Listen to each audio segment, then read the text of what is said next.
Hello everyone, it's September 3rd, Saturday night. I'm going to dive into Nasdaq and the stocks this week, and I'm going to stay out of forex for now. It's going to be a very volatile week. There's a lot of news coming out.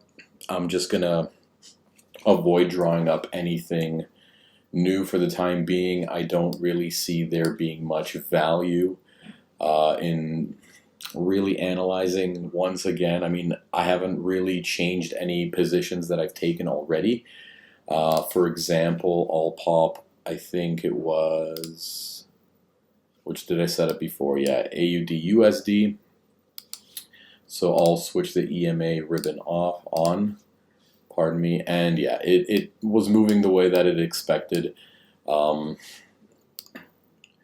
What was it? If did the analysis last week on the 27th, so right here would have been prime for entry, and there you go.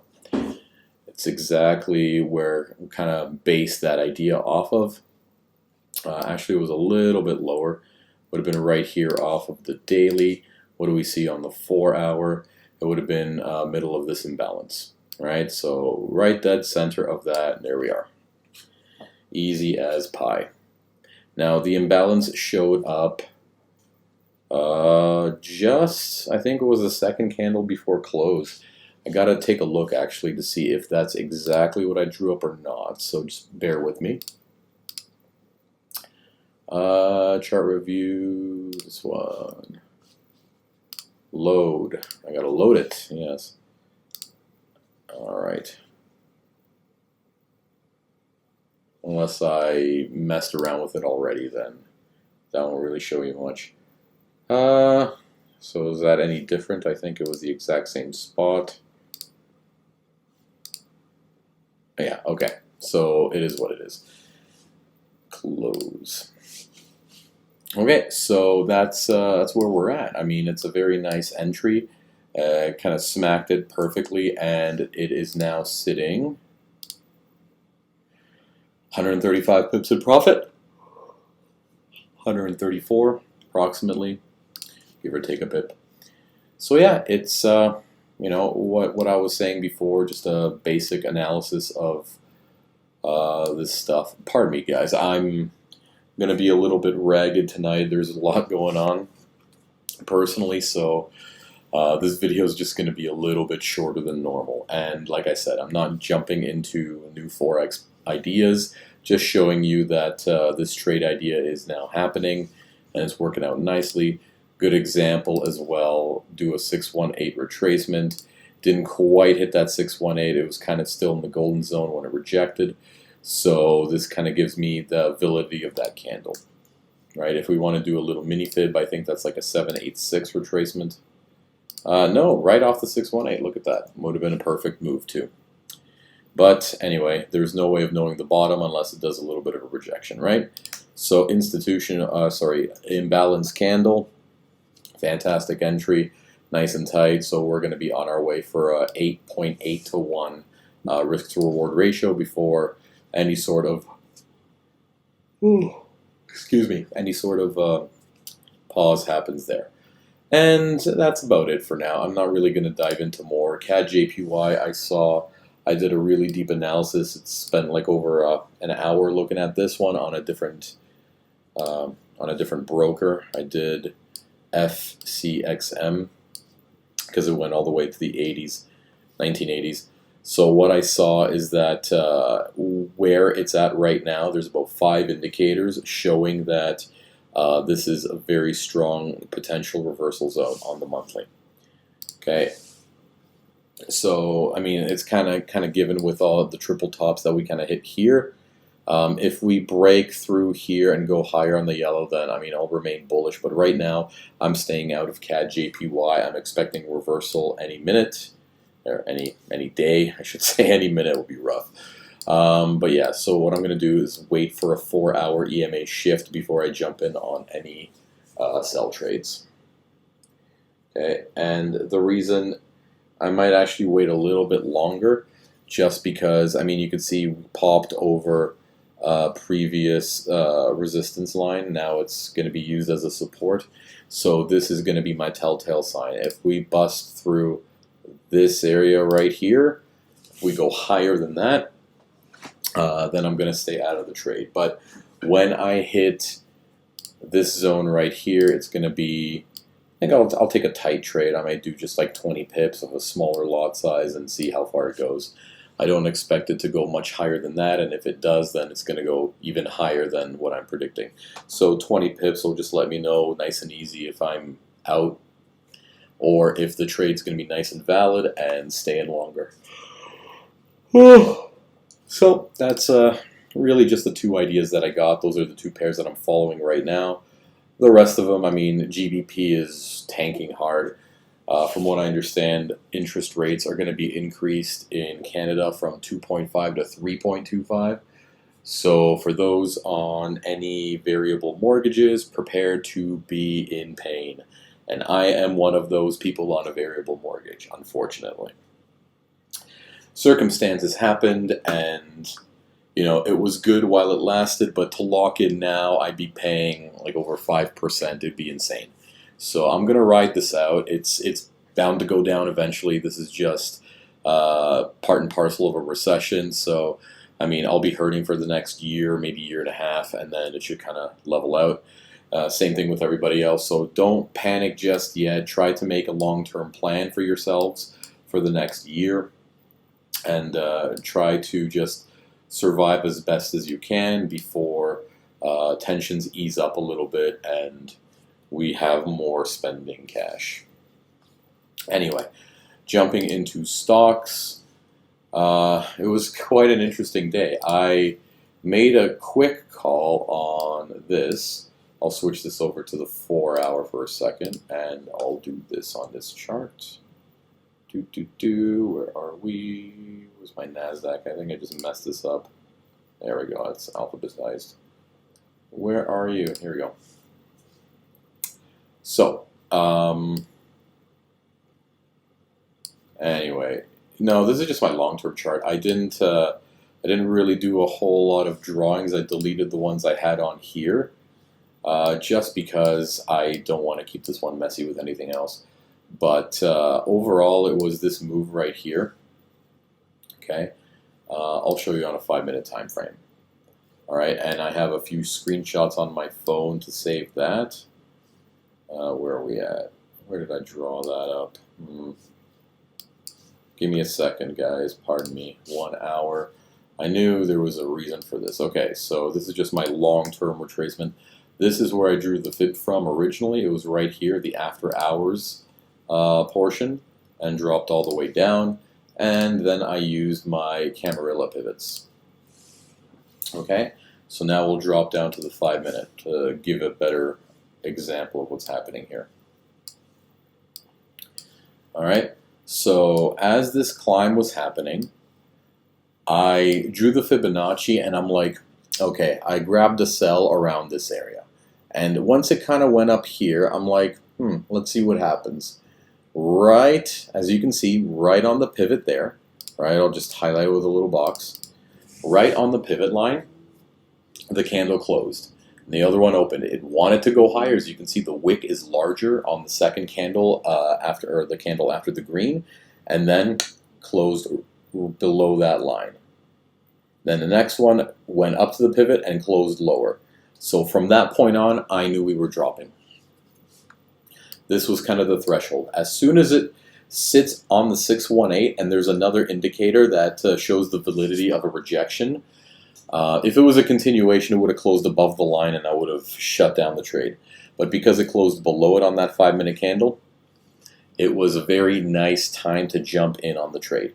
Here, overall in the 1 hour, is a lot of volatility.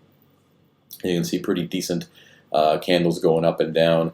However, let me show you what the MACD looks like on here, because this is a good example of when to stay out of a trade that you think may be going up. Okay, so as you see, EMAs are spread, but everything still looks like it's going up because they're spread and everything is moving up. right? So you get these pretty big green candles, followed by a big red, followed by a big green, and a little bit of nothing. Another big red, another big green. So it's like, hey, you know, there's a possibility this will keep going up. Look at the MACD. The signal lines are spread, and this is showing that it's going to be a sell. So that is divergence, honestly, like it's through the signal line and from the price that we see on the candles. It's a good example that this is going to take a turn, an unexpected turn for those that are in a buy. Okay, very good thing to keep an eye on. RSI, I'll pop on the RSI indicator just to give you an example of what the difference would be. RSI, boom. Okay, this is what we see on the RSI. You're not going to get as much information as I just did on the MACD. You see my signal lines here. The RSI actually starts popping up a little bit. Right? So what I'm getting at is, as wonderful as the RSI is, it's not as accurate as a MACD. The histogram and the signal line are by far a better choice when it comes to short-term trades anyway. Like when we're talking scalping on a 5 or even on a 1 minute, MACD is your indicator of choice. Okay, and now look how pretty this ride down was. I stayed from, I think I got in like around there. When it rejected, I jumped in, so it was around there. Do do do do do do do do do do do. I got out right here when I saw a candle reversed. I'm like, okay, that's pretty good for today. And then once I saw it dropped a little more and it pulled back, you know, I stayed out for a little while longer, and then it pulled back up here, which was, if you take a look at the 5 minute, right, around that 50% mark, but it didn't look like there was candles wanting to close. So it dropped, and then the wick came up, didn't beat the previous one. I jumped in, and I was able to snag another, about there. Like I closed it off when the big green finished off. So another 63 pips. So overall, I think it was like a 280, 290 pip day. That was wonderful. You know, it's always nice to catch those kinds of trades, but you gotta be paying attention to that, right?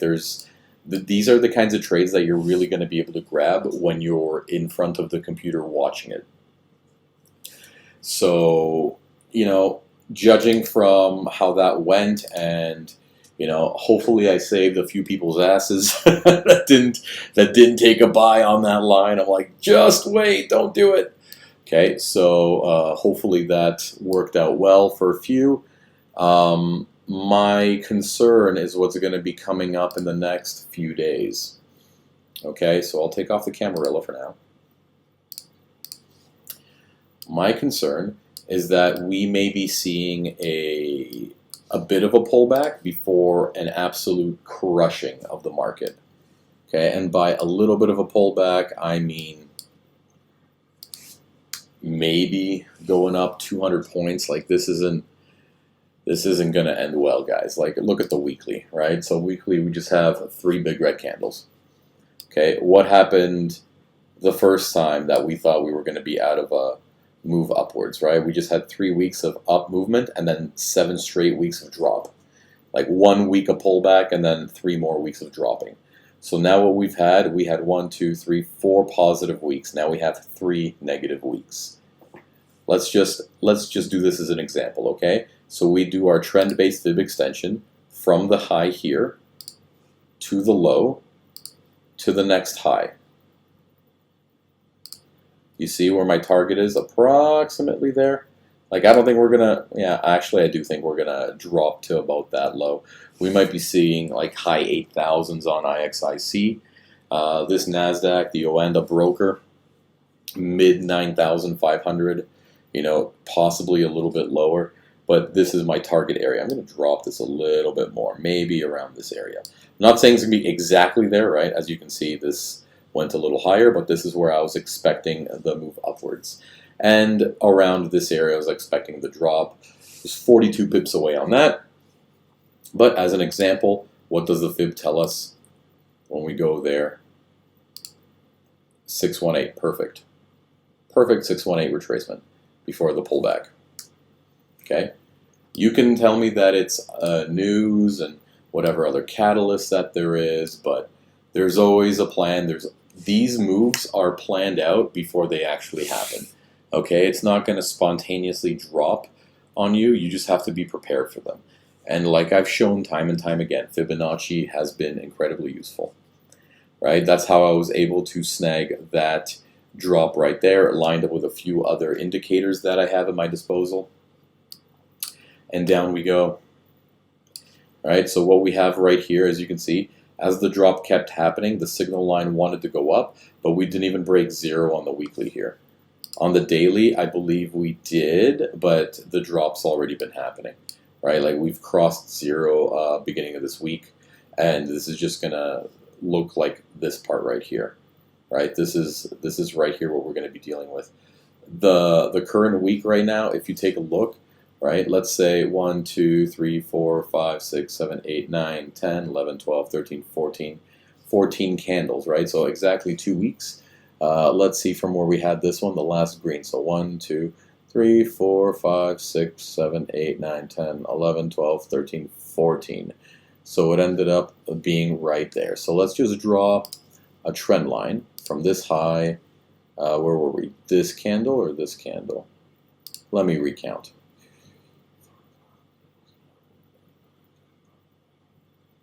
This guy. Okay, so that's where we ended up at. All right. Let's just copy and paste and see what we're looking at. Yeah. What can I say? Pretty surprising that it's the exact same. Just going to leave that there, guys. All right. So just so you kind of have an idea as to what's going to be going on, right? 2 weeks. And look, we didn't even have that sharp of a drop this time around compared to these first 2 weeks, right? You can see big red, kind of a doji, big red, almost a hammer candle, then two, well, almost an engulfing, right? Like for the green, but the red was. And then we had a little bit of play for that 1 week and then dropping further. All right. So what I'm expecting next is going to be similar to like after that red drop, we might see just a tiny drop coming next, followed by a pullback, followed by 3 straight red candles like these. You know, 1, 2, maybe a green in the middle, but I don't even think we're going to be seeing that guy. Right? So that's going to be the move more or less. And if we take a look, right, so you can see exactly how it happened now. So if I take it from that high, I draw it all the way down to where we had the low, right? I'll just move it to the side right here so it's the exact same bottom.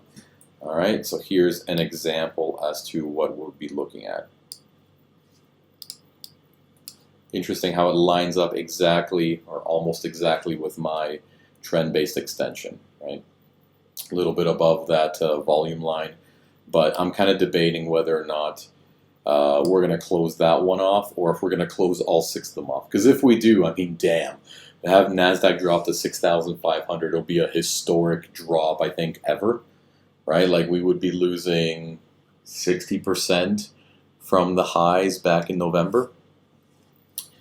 Anyway, we'll see how that goes. All I'm saying is now until December, I'm looking to be bearish until we get to that level, and then I'll reassess. But I'm not expecting any sort of deep pullbacks, right? Like even if we do a 618 retracement, you can see from the moves here, the 618 retracements are typically the month-long pullbacks or 2-month-long pullbacks, okay? And we're not going to be having that until we reach this point.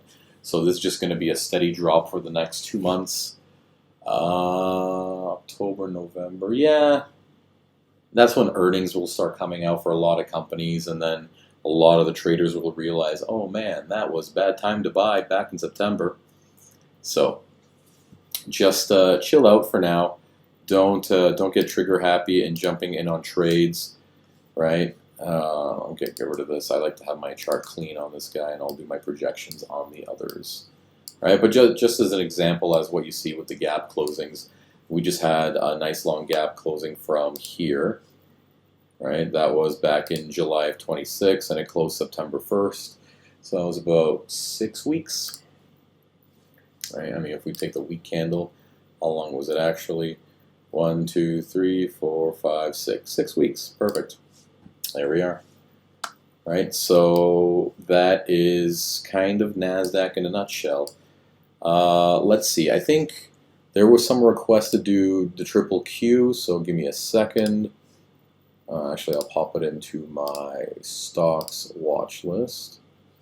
There we go, and all sources, stock,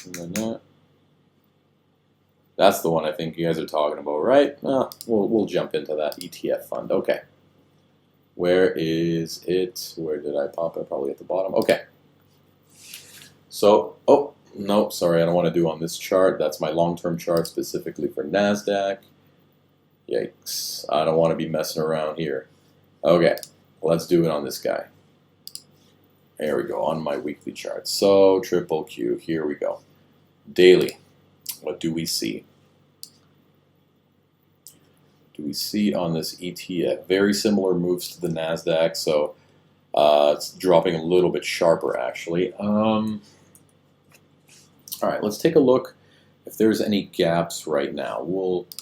Bear with me, guys. I'm going to do this kind of live. We'll do off the 1 hour, and I'm just going to blast through with a replay, okay, and see if I can notice anything in the last year or so that we have, and I'll just indicate it. Okay, so here is one.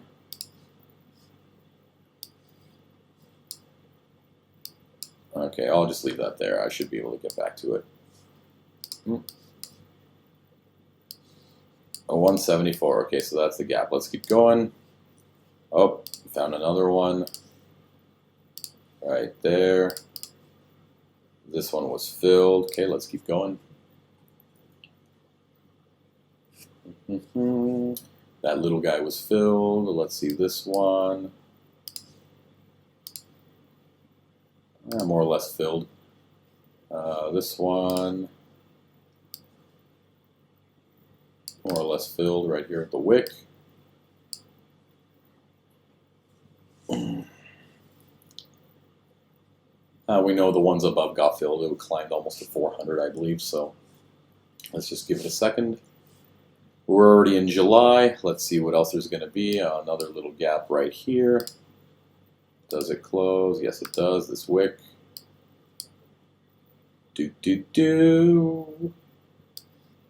Need some background music in this one. Here's another one. Filled. Good. Here's another little guy.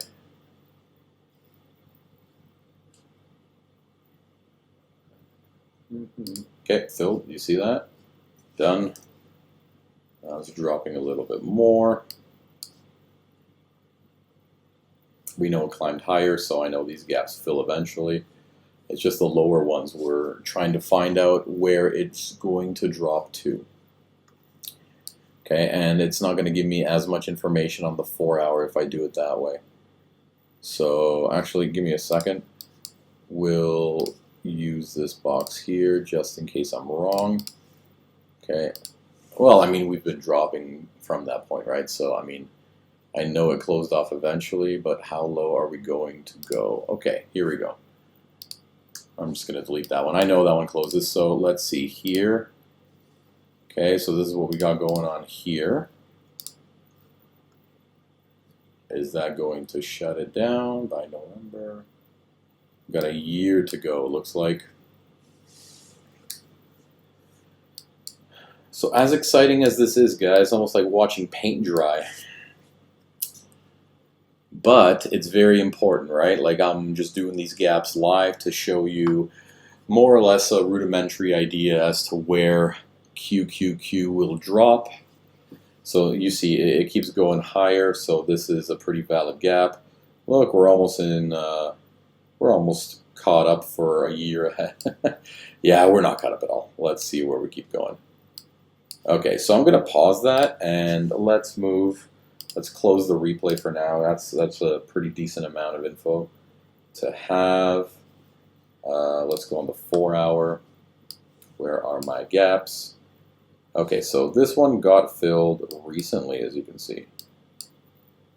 Whatever, it's around here. Yeah, so that one got filled, so that's done. All right, where are my other gaps? The only other ones that I can see are COVID lows. All right, I don't expect it to be going all the way down there. Okay, it's going to be, looks like it's moving at the same pace as Nasdaq.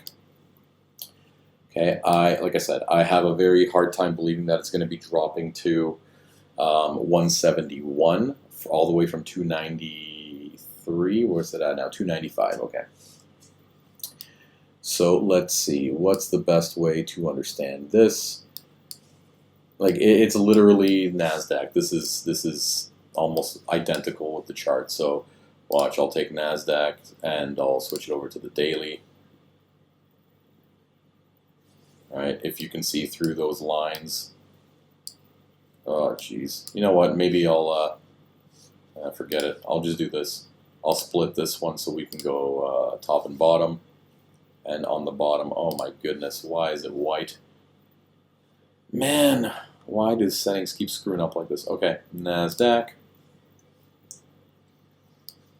Super messy chart, but don't mind that. All right, so daily, and this is daily. So this is on 4 hour, daily and daily. All right, so I got to spread that one out a little bit because my Nasdaq trades after hours on a 24-hour clock, and this one is on an 8. All right, so a big difference. Anyway, this is what we got going on. It's exactly the same. So whatever I see happening on Nasdaq, it's gonna mimic QQQ. You know, whatever I draw up for that indices, it's gonna be the exact same types of movement. Like there's really no other place to be able to indicate where this drop is going to jump from, but this is just going to continue in my opinion. Like even if I switch this to Heikinashi, you could see that it's already started, right? Like this red is going to continue about as deep as this one. It may have a couple of greens in it, but it's toast. Okay. Yeah. Sorry guys. Hopefully that no one is in this pair. Just strictly for options, I believe, right? But yeah, so if we're looking at a target, right, for it where to drop to, again, that's too low. I would say, where are we sitting at now? What's the rough drop that I'm looking at? 2,000 points, so 17%. Okay, so that's a good number to gauge for what 17% look like here. Okay, so about that. So maybe to 244 for the short-term drop until we get a pullback. Right, so as you can see, even if I do a fib, this is going to be right there. Always with the fibs, right? I mean, I'm sure you guys hate me by now, but I proved my point. That's the important thing. And then if we do a trend-based fib extension, so we just go from high to low to the 618 right here, gives that target, right? Oh, it's even lower actually. So more than 17% on here, right? So as you can see, this was, if we go from that high down to where that's at, so 26% it looks like. Oh yeah, 26% from the high, not from where I was at, my bad. So 26% from here. You know, it'll be kind of in the middle of that gray zone that I have on my extension drawing. But let's see how this has been overall from high to the lowest low, 34%. Shoot, let me get this. From high to lowest low, 34%, exactly the same. Okay, so that's more or less what we're going to be looking at. Around here, between 240 and 233. That's what I predict it's going to be happening in the short term. By short term, I mean like within 2 months. It's still a decent ways to go. All right. And it's going to be a slow bleed. I don't expect like gigantic red candles unless they really want to tank this even harder than what I predict. But there should be a pullback coming, and if there isn't, it's going to be rough. So puts are definitely going to be a good idea. leading into December. Yeah. And the only time I would probably ever get out of them is if I have like, if a week closes green. And significantly green too. I'm not talking like a tiny little candle of 100 pips. I mean a huge, or points even, or dollars, whatever you want to call it, but a very significant green candle, right? So something like this guy, if I see something like that, that's when I would get out of the long trades, right? But right now, so far, every red candle is engulfing and it's larger than the greens. Yeah, that's kind of what I see. What was the other one? Bear with me, guys. There was one more.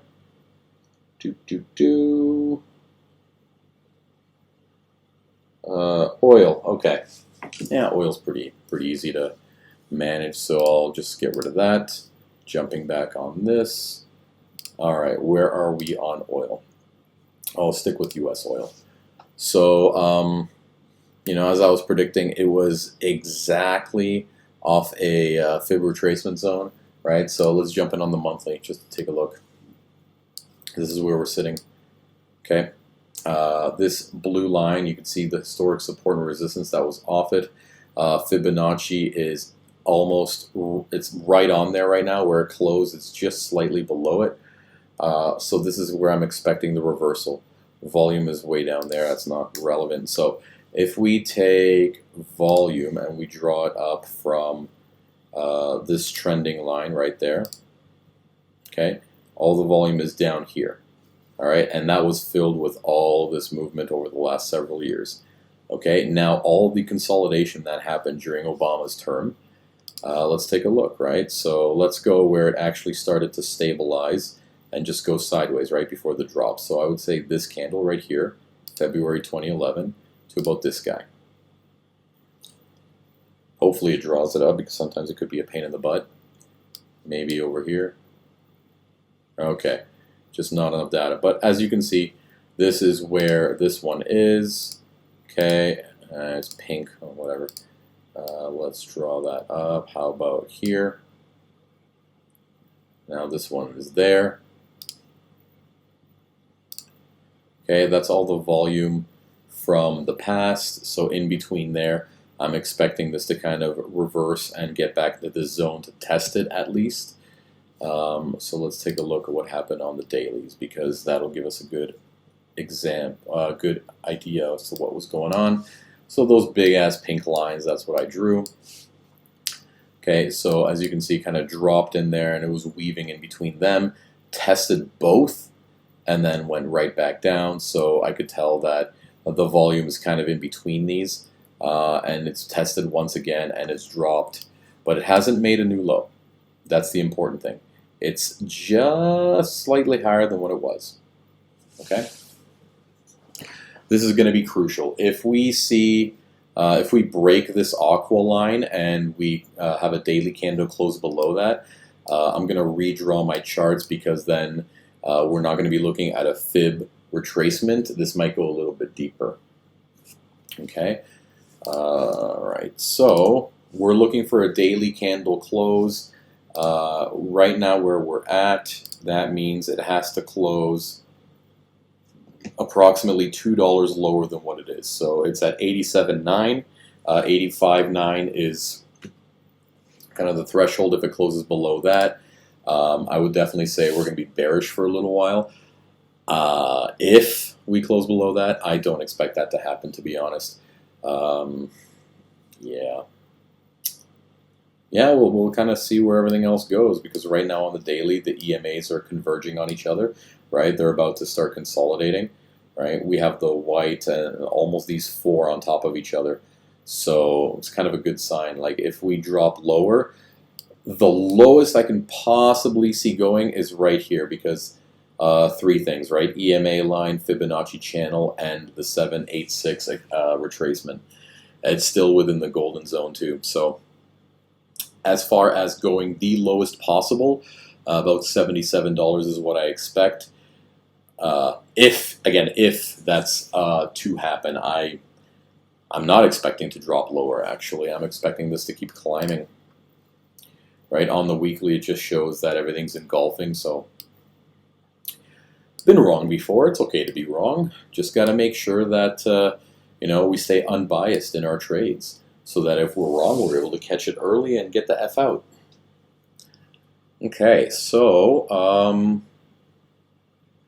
yeah, that's all I can see, guys. So hopefully it's helpful for you, and I'll dive into forex a little bit more next week when I have the mindset for it. I'm not in an analytical mode right now. These are just previous drawings I have drawn up, and I understand what I did.